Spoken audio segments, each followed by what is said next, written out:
Di masa kerajaan, para penduduk desa dibuat heran setelah melihat benda terbang begitu cepat. Sedangkan sang gadis kecil yang berusia 15 tahun dibawa untuk persembahan adat masyarakat. Sepanjang perjalanan, ia hanya bisa menangisi keadaan. Namun tiba-tiba datang benda misterius dari langit menerbangkan semua penduduk desa. Bahkan kereta sang gadis pun ikut terbang ke dalam jurang. Dan waktu pun seketika berhenti dengan pria berbaju hitam datang menghampiri untuk menolong.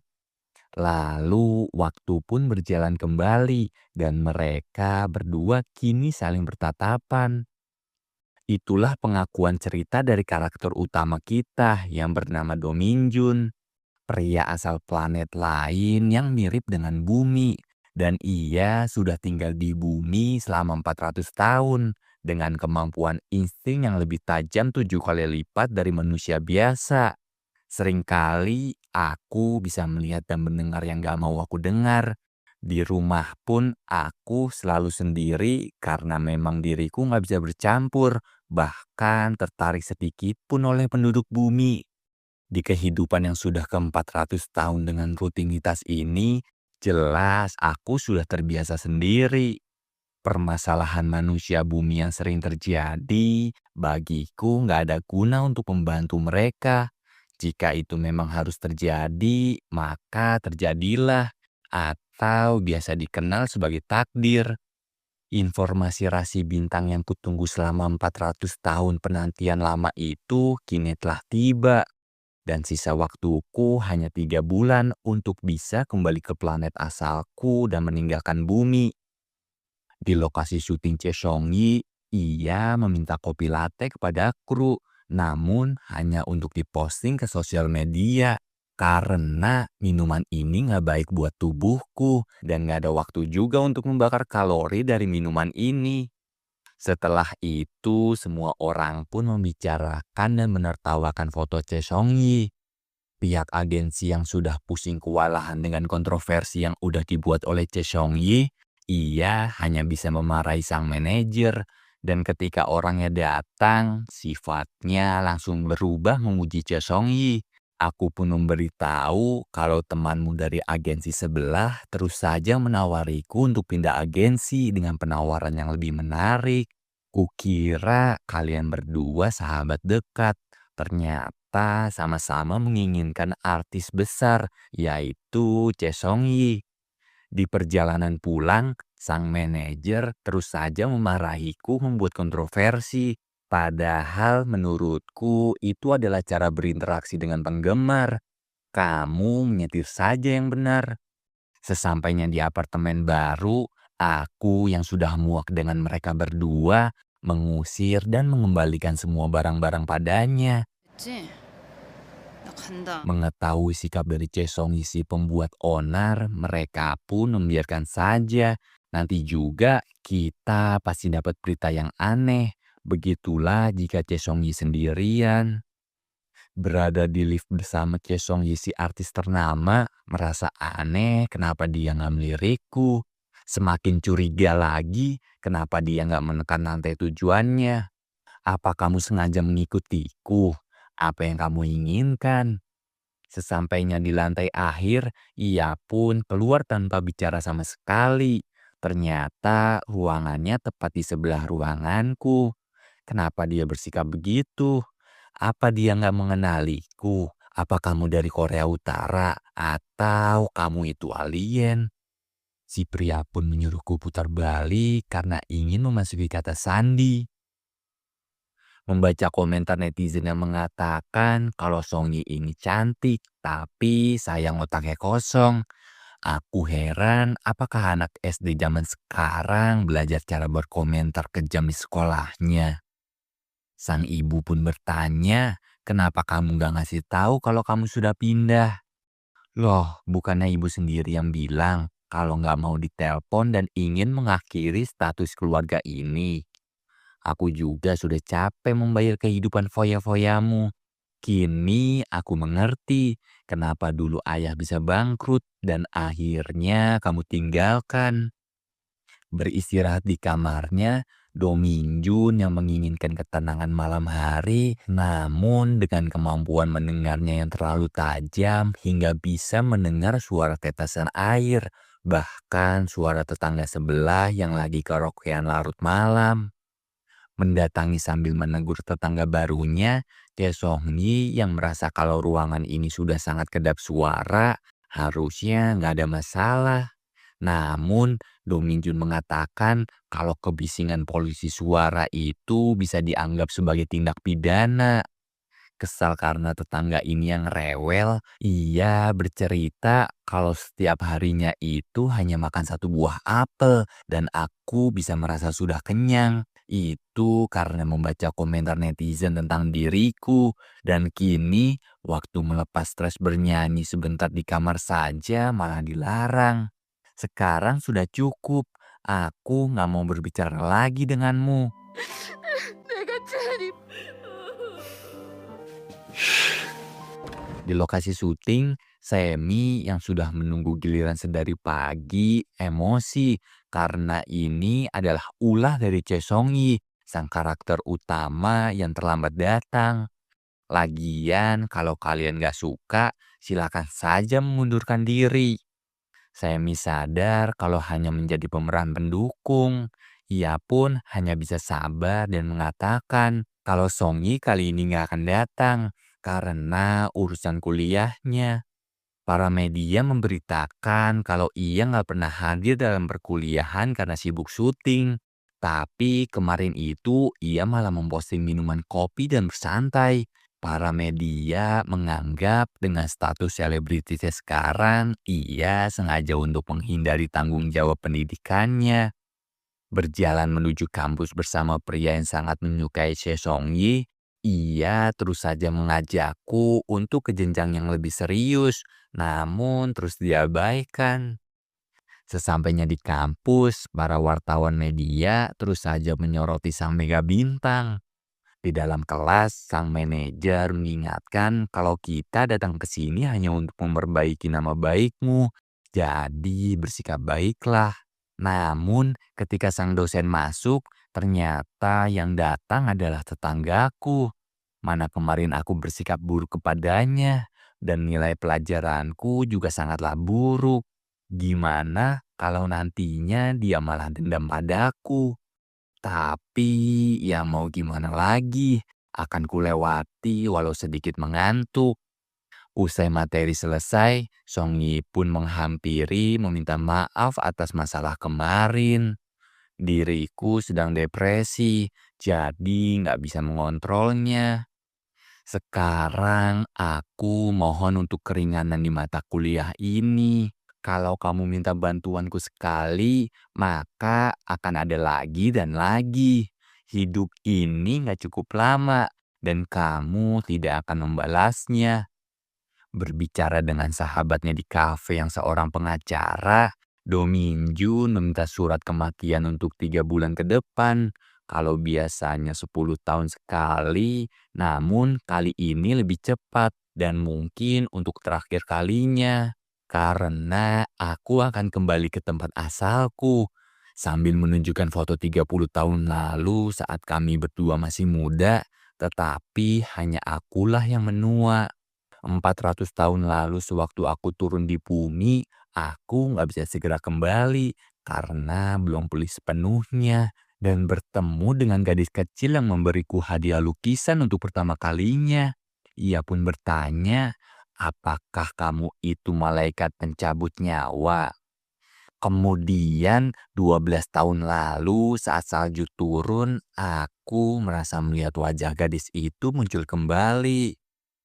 Di restoran mewah, Song Yi pun dilamar oleh pria tampan untuk menikah setelah menunggu 15 tahun penantian waktu yang tepat.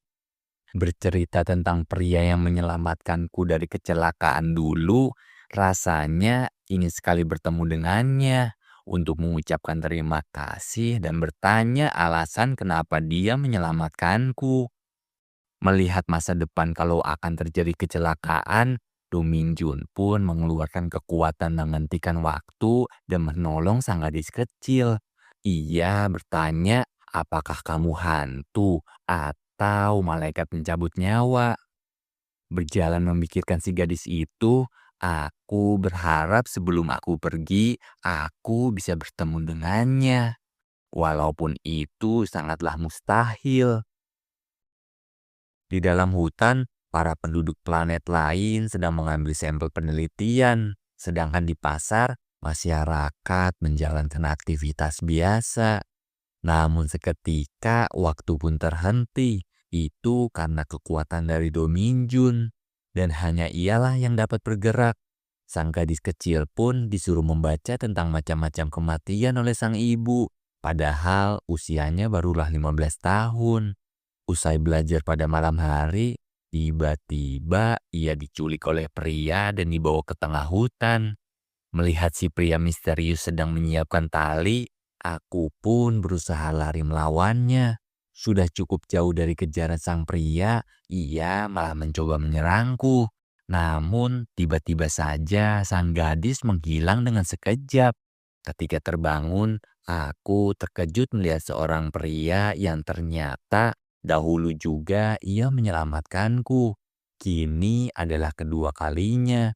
Berniat mengenal namanya, justru ia menampakkan kekuatannya dengan melayang di udara. Sang gadis pun memberikan pengait rambut warisan keluarga kerajaan. Dan di masa sekarang, pengait rambut itu dipajang di sebuah museum bersama barang-barang kuno lainnya yang dahulu adalah sumbangan dari orang tidak dikenal. Di depan lift, mereka pun saling berhadapan. Dan Chae Song-yi menanyakan, sebenarnya usiamu sekarang sudah berapa tahun? Kenapa kamu bisa mendapat gelar profesor di usia muda? Menjawab dengan perumpamaan, kalau dirimu itu layaknya tepi sungai Byungja saat kering. Masyarakat dulu menganggap itu adalah kesombongan. Baru ingin memejamkan mata, aku dapat menglihatan kalau seseorang akan terjatuh. Esoknya, Dominjun bercerita tentang penglihatannya. Mungkin itu akan sama dengan kejadian saat kamu melihat masa depan. Atau mungkin juga karena waktumu sudah tinggal sebentar lagi. Jadi, kamu harus menolong seseorang sebelum kepergianmu. Dahulu aku pernah membantu seseorang, tapi dia adalah penjudi, hingga putrinya sendiri ingin dijual olehnya. Jadi aku sekarang berpikir kalau yang terjadi biarlah terjadi. Aku nggak ingin memperburuk keadaan. Berjalan layaknya Mega Bintang, Song Yi sambil menaikkan dagunya di depan Dominjun. Karena di depan sana sudah banyak wartawan menungguku untuk syuting kegiatan hari-hariku. Mulai dari bersepeda ke kampus dengan make up yang katanya sederhana dan semua hal-hal positif yang diucapkan. Jadinya seluruh wartawan pun memuji kesempurnaan Jo Song Yi. Hingga sesampainya di dalam kelas, semuanya mengumpulkan tugas. Dan kini giliran tugas Songyi yang akan diperiksa. Ternyata sang dosen menegurku kalau seluruh hasilku adalah penciplakan total. Berusaha meyakinkan kalau ini murni hasil tulisanku sendiri, sang dosen menjelaskan seluruh jawaban ini dengan rinci beserta bukti. Di tengah penjelasannya, ia menyebut kalau Song Yi memang ahli menciplak, tapi tidak pintar mengelabui. Jadi kamu mendapat nilai 0. Apa kamu keberatan? Di luar kelas, temannya membicarakan kalau Song Yi itu memanglah bodoh. Apalagi saat melihat ekspresinya tadi. Mendengar itu dengan kekuatannya, Do Minjun teringat pengorbanan Song Yi untuk ada di posisi saat ini. Saking kesalnya, Do Minjun pun menjatuhkan HP si para gadis. Membaca postingan para netizen yang sedang menghujat diriku, tiba-tiba sang manajer datang ingin menemaniku seperti biasa. Namun aku menolaknya dan ingin sendiri sambil berpikir kenapa sang dosen itu bersikap jahat. Ditambah pula notifikasi pembayaran dengan nominal besar dari sang ibu yang selalu menghabiskan uang. Di toko barang mewah, Sang ibu yang sedang berbelanja diberitahu kalau anakmu akan mengadakan acara spesial. Tapi kenapa kamu nggak tahu? Bukankah kamu ibunya?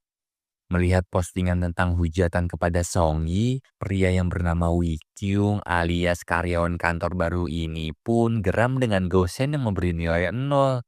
Dan saat atasannya ingin memesan minum, ia malah nitip minuman itu kepada sang atasan. Jadi emosilah mereka semua.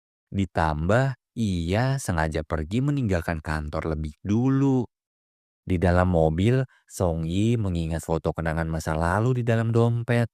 Wanita penjaga perpustakaan pun yang sedang membaca hujatan kepada Song Yi berniat menambahkan komentar lagi. Namun seketika malah orangnya yang muncul secara tiba-tiba. Song Yi pun meminta soju dan ramen kepada teman sedari zaman sekolah.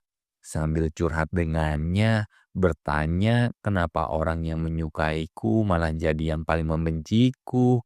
Aku juga kesal dengan dosen itu.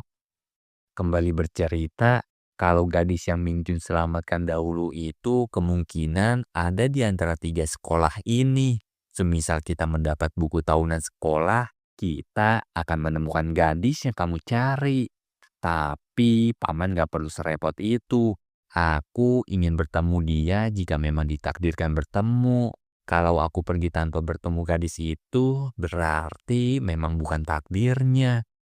Baru sebentar bersantai di ruangan, tiba-tiba di depan ruanganku ada Songyi yang berusaha membuka pintu dengan kondisi setengah sadar.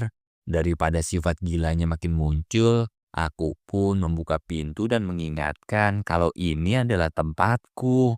Namun ia malah masuk mengabaikan omonganku dan langsung terkapar di sofa secara berantakan.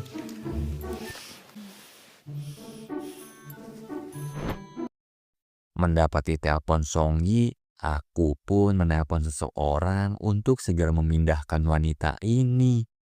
Cemburu maksimal melihat wanita pujaan hati ada di apartemen tetangganya, Wee Kyung pun meminta ponsel Minjun karena bisa jadi ia memfoto kejadian negatif ini.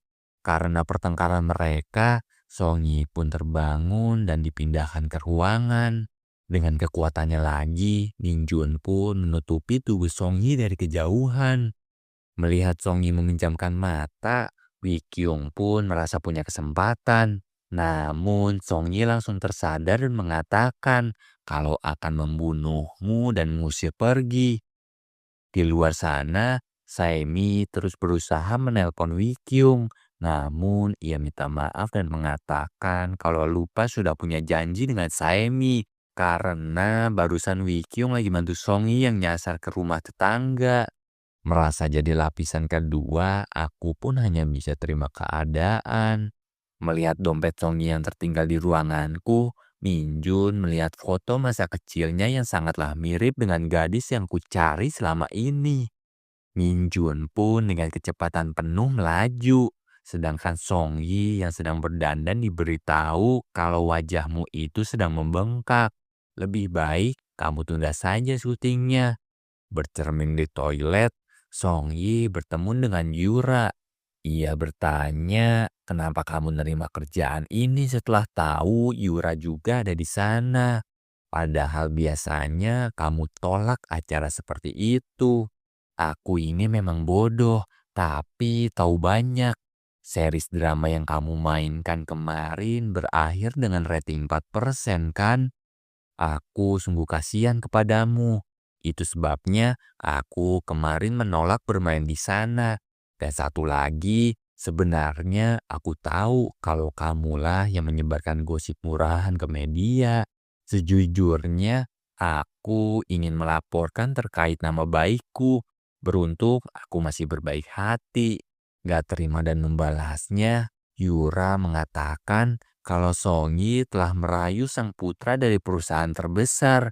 Bahkan ibumu yang selalu menjual nama perusahaan untuk mendapat pinjaman dengan menyebut kalau sang putra bos itu akan menikah dengan Songyi. Dia adalah putriku. Buat apa aku melakukan itu?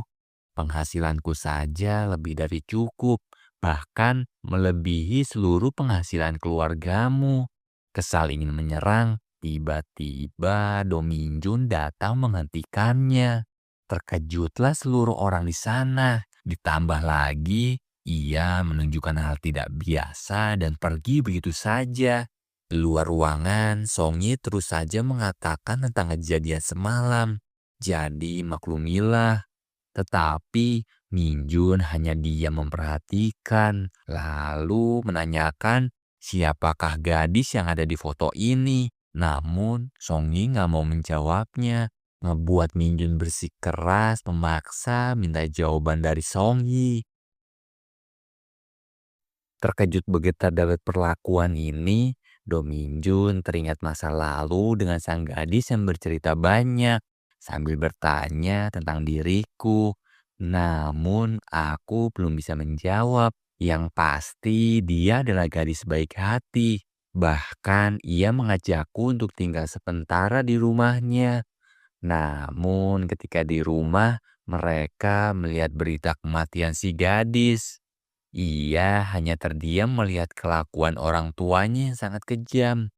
Saat sang ayah melirik ke arahku, Dominjun dengan cepat menutup sang gadis dan berpindah tempat ke pemakaman. Menangis di depan makam palsu yang dibuat oleh orang tuanya, kini nggak tahu harus berbuat apa lagi.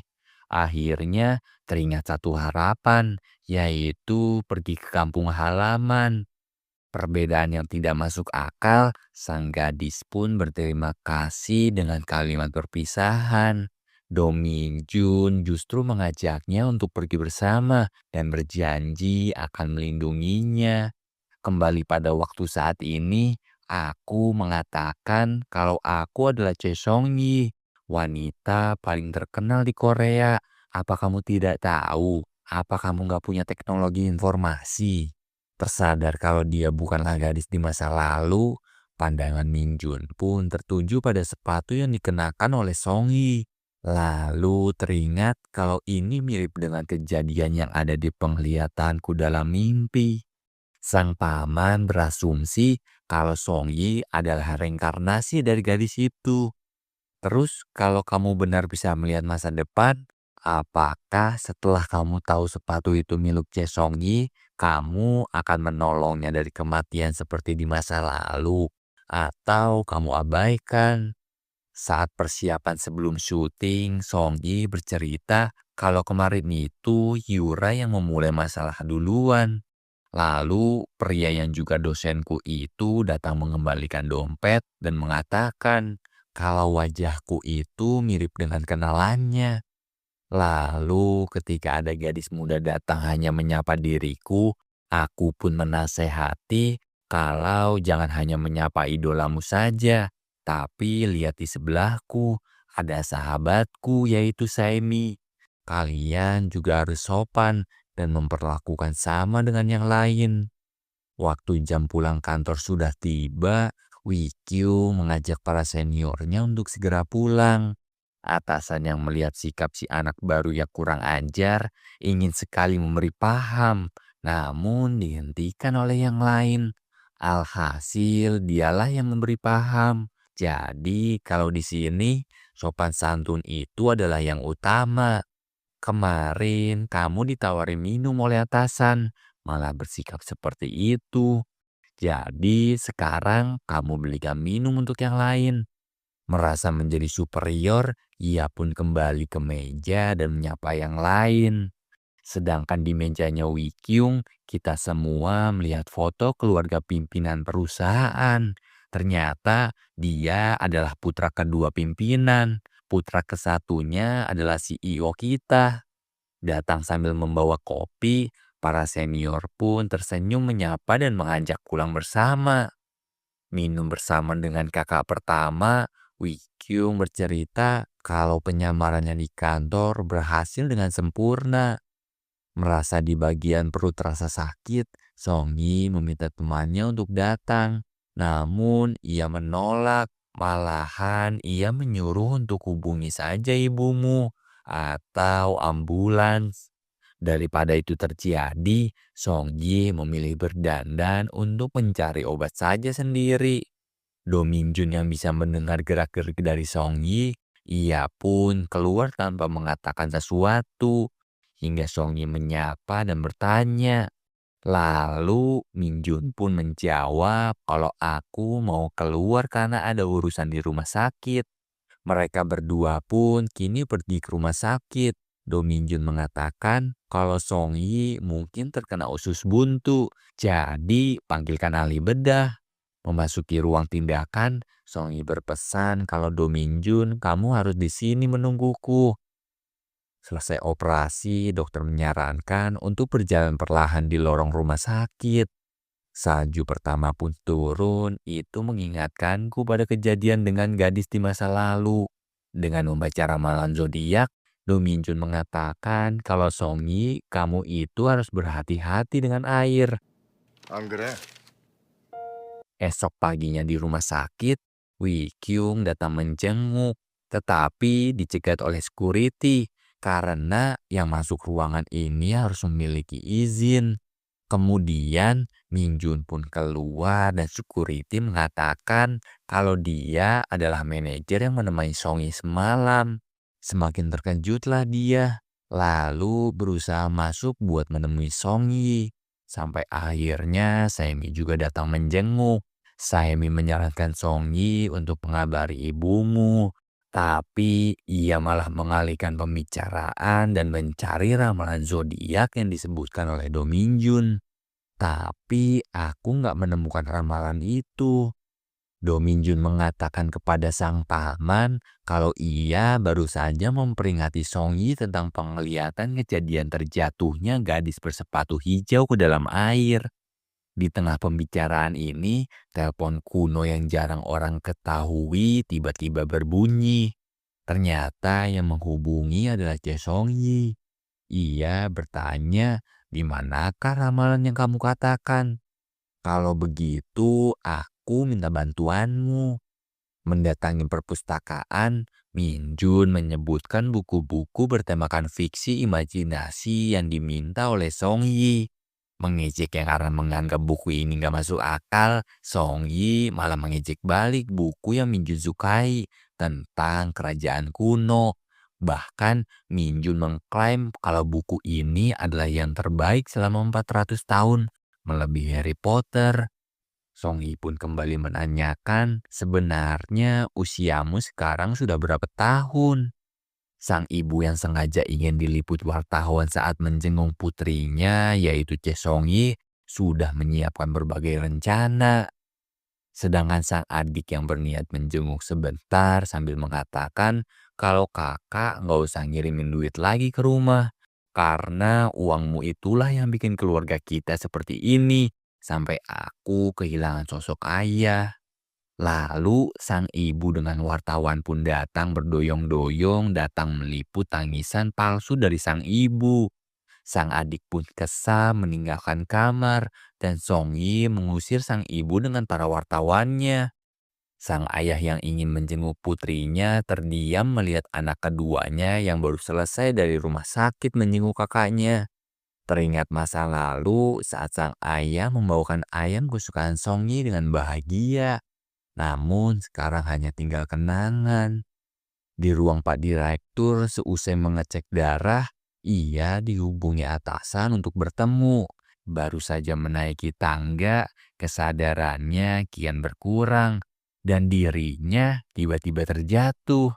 Coba menghubungi seseorang, rupanya ada yang menghentikan pergerakannya. Setelah itu, berita kepergian Pak Direktur yang disebabkan oleh penyakitnya sendiri disampaikan oleh anak pertama pemilik perusahaan. Berdandan untuk tetap terlihat cantik, sang manajer memberitahu Song Yi kalau sepatumu ada yang hilang. Namun barang-barang lainnya masih ada. Kata para petugas, semua barang ada di tempatmu. Kemungkinan yang tahu itu adalah tetanggamu, yaitu Do Minjun. Telepon kunonya pun berdering lagi. Song Yi menanyakan tentang sepatu miliknya dan minta segera dikembalikan. Sedikit pertengkaran, Min Jun pun tetap nggak mau mengakui dan menyembunyikan di loker miliknya. Bertemu dengan Yura wanita yang paling kubenci, ia mengatakan kalau kamu janganlah datang ke pesta pernikahan di kapal pesiar nanti. Kenapa kamu malah melarangku? Apa kamu takut bersaing? Karena nantinya hanya ada fotokulah yang tayang. Walaupun kamu sudah susah payah menyiapkan penampilan terbaikmu. Setelah itu, aku pun pergi dari hadapannya. Dan ia mengatakan akan menyerang Songyi atau aku yang akan menyerang diriku sendiri. Mendengar rekaman suara ponsel Songyi, Jun melihat tayangan berisi selebritis akan berdatangan ke pesta pernikahan mewah di kapal pesiar, termasuk Songyi yang berada di sana, dan semakin tepat dengan penglihatan yang kurasakan kemarin. Bercerita kepada sang paman kalau aku ini sudah hidup 400 tahun. Terlalu mengurusi kehidupan orang itu sangatlah buruk. Dahulu saat bersama gadis kerajaan yang kuselamatkan, kukira niat baik akan berjalan dengan baik. Namun malam harinya, Do Minjun malah diberi makanan beracun dan disekap. Sang gadis pun diserang oleh ibunya sendiri. Tapi karena kasihan, ia menyuruh sang anak untuk pergi dan bersembunyi. Kematianmu itu sudah disahkan oleh sistem kerajaan. Jadi demi menjaga nama baik keluarga, kamu lebih baik pergi. Rasa sakit dari pengkhianatan itulah yang gak pernah kulupakan walau ratusan tahun. Do Minjun memang hidup lebih lama dari sang paman. Tapi masa sekarang itu memanglah penting. Dan masa depan jauh lebih penting. Jika benar akan ada yang menyakiti Chesongi, apa hatimu tak menyesali karena tahu apa yang akan terjadi dan memilih berdiam diri? Melihat perjalanan Songi dari kecil saat awal mula berkarir, ia sempat mengatakan di sesi wawancara terkait cinta pertamanya, yaitu bukanlah orang yang terkenal, apalagi yang sering muncul di media. Tapi ketika dulu Songi beranjak remaja, ia pernah diselamatkan oleh pria tampan yang sangat ramah. Walau hanya sekilas bertemu, tapi kenangannya teringat selalu.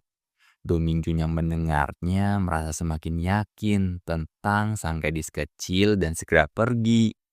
3 hari selanjutnya, kepolisian menemukan jasad seorang selebritis wanita terkenal. Pihak kepolisian berusaha menyelidiki kasus ini. Kemungkinan latar belakangnya adalah kasus pengakhiran diri biasa. Sang korban juga meminum antidepresi dengan kondisi mabuk. Kematian selebritis terkenal karena penuh tekanan sudah jadi hal biasa. Di malam pesta pernikahan, Song Yi, Semi, Lee Kyung dan kakaknya yaitu Jae Kyung, kini Song Yi bertanya, apa kamu yang akan menikahi Yura? Ia pun menjawab, tidak mungkin, karena Jae Kyung hanya mengenali wajah, tidak begitu dekat dengannya. Puas mengetahui informasinya, Song Yi pun pindah ke tempat mempelai wanita. Namun tiba-tiba Yura datang dan memberitahu kalau nanti akan ada kejutan saat kembang api menyala. Tapi kenapa kamu meniru sepatuku? Dan terjadilah pertengkaran antara mereka berdua. Kemudian sesi foto pun dimulai dan mereka menunjukkan pose yang sangat tidak biasa. Acara lempar bunga kini sudah selesai. Namun, Song yang mencari keberadaan Yura tidak berhasil bertemu karena aku ingin mengembalikan barangnya. Acara kembang api pun sudah dimulai, tamu undangan di sana saling berkumpul. Saengi pun menghampiri Pak Sutradara dan menanyakan peran dalam filmnya. Sang sutradara menyuruh untuk datang saja kalau kupanggil nanti, dengan tatapan berbeda. Kemudian Wikyung pun datang mengusirnya sambil mengatakan kalau cara dia itu agak ngeri, jadi kamu jangan ketemu dia lagi. Wikyung bertanya di manakah keberadaan Song Yi. Namun saat ingin menunjuk kembali keberadaan Song Yi, ia tiba-tiba menghilang. Selesai acara, Semi mengatakan Kalau Song Yi dan juga Yura sekarang menghilang, semua orang di kapal masih terus mencarinya. Wei Kyung yang mencari keberadaan Song Yi kini berhasil menemukannya sedang tertidur pulas di kamar tamu. Memeriksa rekaman CCTV kejadian Yura, ia meninggal jam setengah satu malam. Dan terakhir, jam setengah 12, ia bertemu Song Yi bertengkar di dalam toilet. Sang polisi pun menduga kalau penyebabnya adalah Song Yi. Semakin buruk rumor itu beredar, semakin banyak juga yang menduga kalau Song Yi adalah penyebab utama. Netizen yang melihat perilaku Song Ye kepada Yura saat bertengkar mengklaim kalau penyebab kematian Yura mungkin karena depresi. Tetapi Song Ye mempermalukan dia di tempat umum itu ada kaitannya. Begitu pula adik Song Yi yang melihat berita kakaknya ini seketika mengamuk.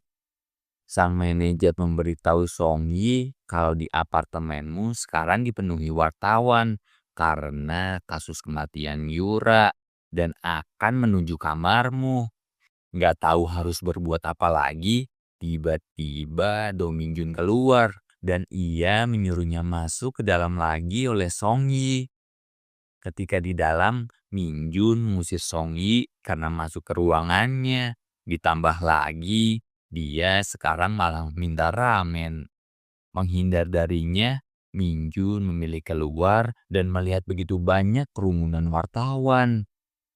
Sang ibu Semi yang menceritakan tentang ramalan kalau anaknya akan segera bersinar menggantikan posisi Song Yi. Semi justru kesal dengan pemikiran sang ibu yang begitu jahat. Namun setelah dipikir lagi, aku juga hanya bisa terdiam. Pusing dengan masalah kali ini, tiba-tiba Minjun kembali dengan membawa plastik berisikan makanan keinginanku. Teringat kalau sekarang lagi diet, aku kelupaan memasukkan kalori begitu banyak ke dalam perutku. Mencari toilet ke sana kemari, tiba-tiba aku memasuki ruang rahasia yang sangat menakjubkan. Ini pertama kalinya melihat perpustakaan dalam rumah yang dipenuhi seni klasik kuno. Song Yi pun salfok dengan buku catatan yang bertuliskan 3 bulan terakhir berada di bumi. Menegur dan bertanya, kenapa kamu ada di sini? Minjun pun kesal dan mengusir Song Yi dari rumah. Sambil membalas meminta bantuan, awalnya Minjun terus mengabaikan. Namun lama-kelamaan ia pun mengiyakan tapi dengan syarat. Kamu jangan pernah sentuh apapun di rumahku. Lalu jangan tanya apapun. Dan satu lagi, kamu harus jaga jarak 1 meter dariku. Di ruangan, Jae Kyung diberitahu kalau kasus Yura dianggap sebagai kasus umum, kemungkinan akan segera ditutup. Namun, di laptop Yura ada bukti video dan rekaman teleponmu. Tapi tenang saja, itu bisa kutangani. Masalahnya ada satu, flash disk berisi salinan yang ia simpan di tas saat pernikahan kemarin. Dan aku belum berhasil menemukan tas itu. Sang adik pun terus saja bercerita, kenapa jadi Song yang terkena masalah. Sekarang kita coba kumpulkan wartawan untuk membantunya. Kamu tenang saja, polisi sedang menyelidiki kasus ini. Kebenaran akan segera terbukti. Memakan cemilan super banyak sambil menonton TV, Do Mingjun menghampiri dan bertanya, apakah kamu adalah penyebab kematian Yura? Jae yakin betul kalau Yura nggak bakal ngelakuin itu. Dia adalah orang yang berani dan berbaik hati. Saat terakhir kali aku melihatnya, betapa senang kalau dia akan menikah. Tapi di umur ke-30 tahunnya, nasib sial malah berujung seperti ini. Waktu hari kejadian jam setengah 12 malam, Song Yi mendengar sesuatu dari dalam toilet. Ternyata itu adalah Yura dan Jae Kyung. Yura mengatakan kalau ini adalah waktu yang tepat untuk mengumumkan kamu adalah pacarku. Dan satu lagi pasti akan mengejutkanmu. Jaekyung pun memegangnya sambil menanyakan kondisi Yura. Terdiam gak percaya, Song Yi sangat terkejut. Saat pintu terbuka, ketahuanlah kalau aku sudah menguping. Bercerita kalau nanti akan ada pengumuman pernikahanku, Song Yi malah gak percaya kalau Jaekyung memilih Yura hanya karena wajah. Ya, memang benar. Ia memilihku karena ada sesuatu rahasia. Jadi, kamu gak perlu tahu. Setelah aku menikah nanti, aku akan mundur dari dunia hiburan. Jadi, kamu bebas melakukan apa yang kamu mau. Lagian, saat ini juga Yura masih jauh dibandingkan aku. Song artis nomor satu. Yura yang kelupaan membawa tasnya saat pergi karena hatinya sedang kesal. Songyi yang coba mengejar mencari tapi nggak berhasil ketemu. Setelah itu aku mabuk dan ingatanku hanya sedikit. Dan ada sesuatu yang aneh pada malam itu. Saat aku tertidur, aku merasa bermimpi kalau ada kamu di sana. Kejadiannya terasa sangat nyata. Masih memeriksa rekaman CCTV, polisi menemukan seseorang mencurigakan yang sangat aneh. Dia itu bukan tamu, bukan pekerja, dan gak ada di catatan kita. Namun ketika kapal ini terkena ombak, tiba-tiba ia menghilang. Dan Songi juga menghilang dari rekaman ini. File yang kita dapat ini masih murni. Jadi apakah dia hantu lautan yang sebenarnya? Bertanya, apakah kamu datang ke pesta itu? Jelas tidak mungkin. Kemarin malam aku ada di rumah. Namun setelah melihat berita, Do Min Jun membuka pintu dan berpindah ke tempat lain. Di lorong yang dipenuhi CCTV, ia pun mematikan dengan kekuatannya. Sampai pesta kembang api berjalan, ia melihat Song Yi ada di atas dengan kesadaran yang tipis sambil menunjuk keberadaanku.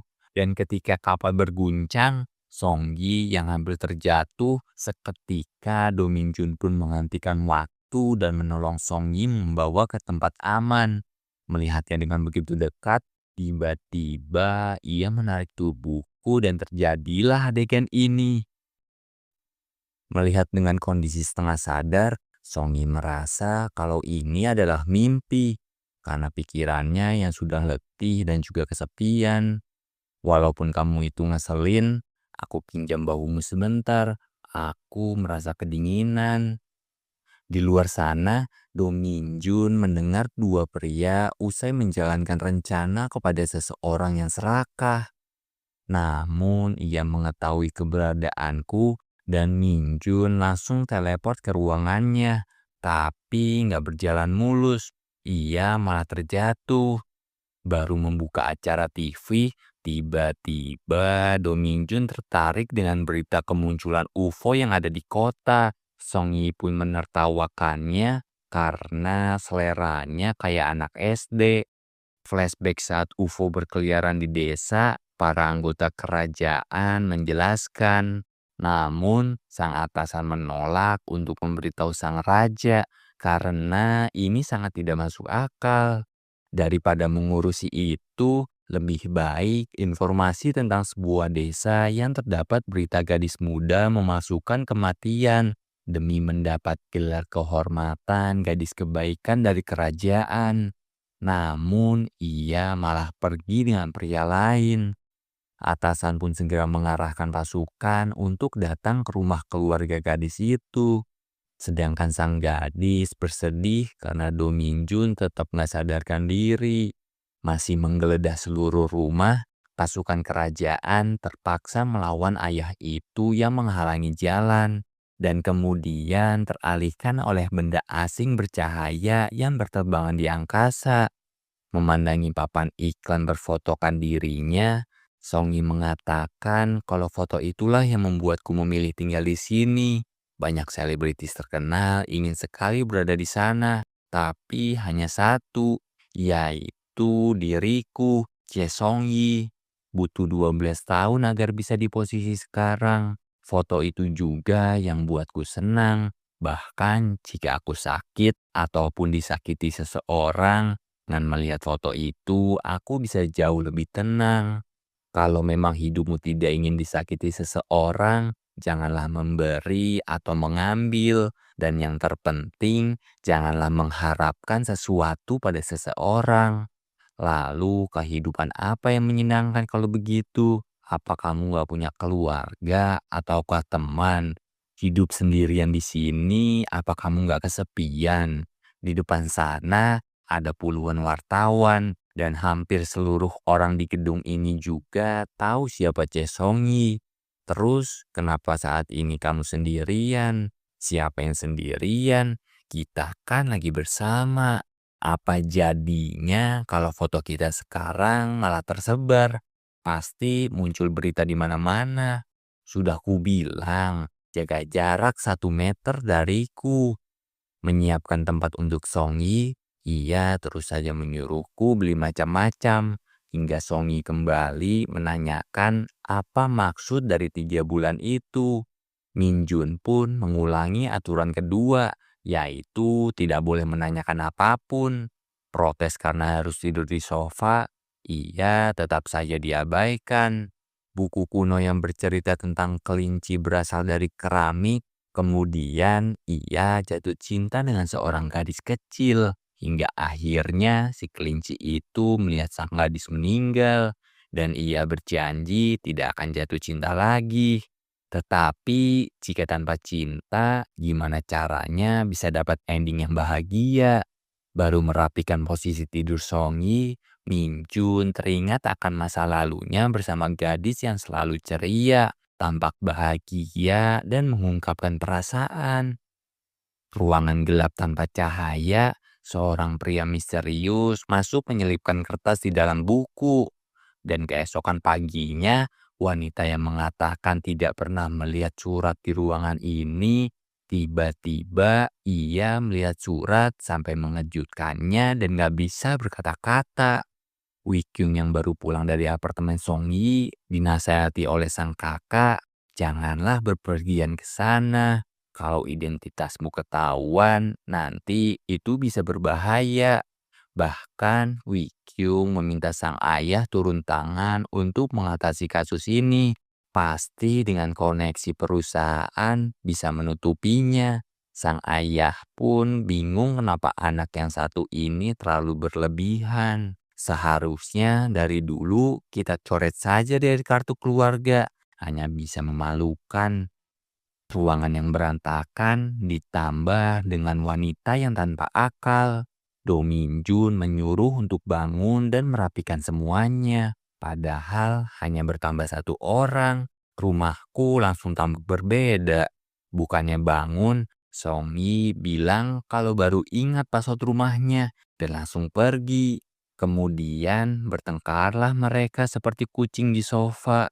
Namun tiba-tiba sang paman datang. Ia merasa nggak enak sudah mengganggu waktunya. Apalagi dia adalah Chesongyi. Do Minjun mengatakan kalau dia adalah ayahku. Dan Songyi langsung mengenalkan diri kalau aku adalah tetangganya. Anakmu itu sangatlah baik kepadaku. Dia yang menolongku di masa sulit dan memberi izin tinggal di sini. Jadi jangan salah paham. Oh ya, by the way, ayah membawa makanan ini dari sang ibu. Minjun yang biasa makan sendiri menolak makan bersama. Tapi karena Songi yang maksa, ujungnya ia pun makan bersama. Masih penasaran dengan orang misterius di rekaman CCTV? Tiba-tiba rekannya datang membawa bukti dari rumah adik Hanyura yang berupa surat wasiat. Hasil pemeriksaannya memang sang korban mengkonsumsi obat penenang. Merasa aneh karena ini keluar setelah beberapa hari. Kemudian sang polisi pun meminta untuk menganalisa lebih lanjut dan jangan sampai para media tahu. Keluarga korban yang gak ingin melakukan autopsi bisa menguntungkan kita. Karena bukti yang mereka punya gak akan kuat. Namun ada seseorang yang mencurigai keanehan kasus ini. Ia adalah Jusok. kakak dari Semi. Kasus yang pertama ia tangani adalah selebritis ternama yang cukup dikenal oleh keluarga Semi. Mencari bukti tambahan, polisi ini pun menginterogasi dan mengecek CCTV tempat kejadian pertengkaran Yura dan Songhi dahulu. Kejadiannya begitu singkat. Yura yang ingin melempar Songyi, tiba-tiba lampu di salon pecah dan muncullah pria misterius yang sama saat kejadian di kapal. Berbelanja membeli kebutuhan Songyi, Minjun melihat iklan kebanggaan Songyi yang berwajahkan dirinya. Kini diturunkan dan wartawan yang menunggu berharian kini sudah pulang. Namun, Songyi yang sudah bosan tanpa kegiatan, ia berniat untuk mengecek keadaan luar. Namun, Minjun melarangnya. Bahkan, Minjun sengaja men-trigger dengan memecahkan vas bunga. Hingga telepon masuk mengabarkan tentang keluarga Yura. Mungkin setelah ini karirmu akan lenyap. Beranjak keluar ingin klarifikasi di depan wartawan kalau aku ini nggak bersalah. Jadi buat apa bersembunyi? Mengatakan dengan yakin kalau sekarang adalah waktu yang tepat, Minjun menunjukkan pecahan kaca yang Songyi injak. Kini malah Do Minjun yang keluar mencari obat luka untuk Songyi dan mengobati kakinya. Keesokan harinya, Songyi sudah menguatkan mental pergi ke kantor agensi. Walaupun orang-orang masih kaget melihat diriku di sini, secara kondisi kasus Songyi yang belum membaik. Bahkan ia mendapat kabar nggak mengenakan dari pengiklan. Tapi sebelum mendengar kalau Songyi nggak dipakai lagi, ia lebih dulu menolaknya. Bahkan perannya di drama sekarang diturunkan ke paling rendah. Salon langganannya juga sudah nggak menerimanya lagi. Ingin pesan ayam goreng saja, kurirnya pada nggak bisa semua. Memang nasib sial selalu menghantui pada diri Chae Song-yi.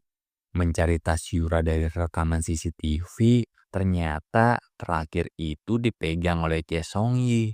Jae Kyung sekarang jadi punya rencana. Makan ayam bersama Semi, ia bercerita kalau kakaknya adalah polisi yang menangani kematian Yura. Setelah penyelidikan selesai, pasti semuanya akan baik-baik saja. Kemudian ada pesan masuk menawarkan Semi menjadi pemeran utama yang sebelumnya ia hanyalah pemeran pendukung dari Song Yi. Namun ia mengatakan ini adalah pesan dari sang ibu. Kalau kaki dari ibunya Semi tergelincir, jadi Song Yi pun menyuruh Semi untuk pulang menjenguk ibunya. Lagi pula, aku sudah selesai. Sebenarnya malam ini aku ingin menginap di rumahmu, tapi lain kali saja. Mendapat telepon dari Jae Kyung kalau dirinya sedang ada di sekitar apartemen Song Yi. Jadi, apa boleh mampir minum kopi sebentar dan bertemu? Jae Kyung juga ingin memberitahu sesuatu. Baru keluar dari mobil, kebetulan Do Min Jun melihat Jae Kyung membelakanginya. Tatapan penuh curiga dengan pergerakan Jae Kyung. Tiba-tiba seseorang memanggil Do Min Jun. Ternyata dia adalah polisi yang sedang mencari bukti. Jae Kyung yang mendengar percakapan mereka hanya menyimak dan pergi. Sedangkan Do Min Jun terpaksa harus kooperatif di depan polisi. Walau kini gagal mengikuti Jae Kyung. Kondisi jalan yang hujan dan juga macet membuat mereka nggak bergerak sama sekali. Mengisi dengan percakapan penuh basa-basi, Min Jun hanya diam sambil mengingat dan menganalisa kembali pergerakan Jae Kyung. Feeling buruk dipenuhi kejanggalan, apalagi dia sekarang ada di lingkungan Jae Song Yi. Do Min Jun pun seketika berlari keluar meninggalkan sang polisi.